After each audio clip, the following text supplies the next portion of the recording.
السلام علیکم ورحمۃ اللہ وبرکاتہ۔ 10 روزہ قرآن فہمی کورس کی آج 6ٹھی کلاس ہے۔ اس کلاس میں ہم سورہ کافرون کا ترجمہ سیکھیں گے۔ چلیے شروع کرتے ہیں۔ قل تم کہہ دو، یا اے ایوہا، اس کا مطلب بھی اے ہی ہے، لیکن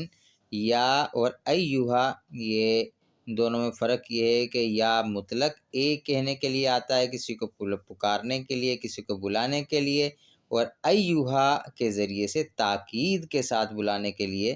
یہ لفظ آتا ہے۔ تاکید کے ساتھ کسی کو پکارا جائے تو ایسی صورت میں یا ایوہا کہا جاتا ہے۔ الکافرون، حق کا انکار کرنے والو یا کافرو۔ قل یا ایوہا الکافرون، تم کہہ دو کہ اے حق کا انکار کرنے والو یا اے کافرو، لا نہیں، اعبدو میں عبادت کرتا، ما ان چیزوں کی جن کی،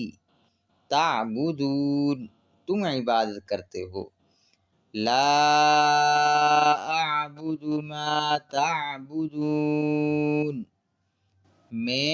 ان چیزوں کی عبادت نہیں کرتا جن کی تم عبادت کرتے ہو، و اور لا نہیں، انتم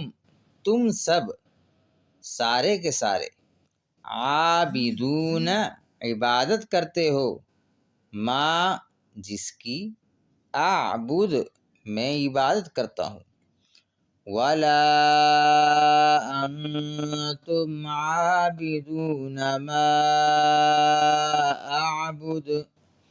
اور تم اس کی عبادت نہیں کرتے جس کی میں عبادت کرتا ہوں، ولا اور نہیں، انا میں، عابدن عبادت کرنے والا ہوں، ما اس کی جس کی، عبدتم تم عبادت کرتے ہو، ولا انا عابد ما عبدتم اور نہ میں آئندہ اس کی عبادت کرنے والا ہوں جس کی عبادت تم کرتے ہو، و اور لا نہیں، انتم تم سب، عابدون عبادت کرتے ہو، ما اس کی جس کی،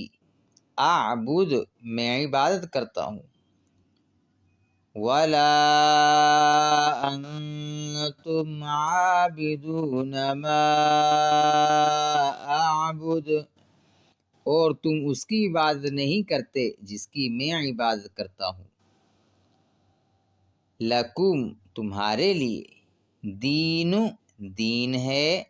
کم تمہارا، و اور لیہ میرے لیے، دین میرا دین ہے،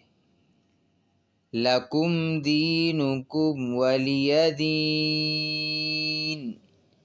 تمہارے لیے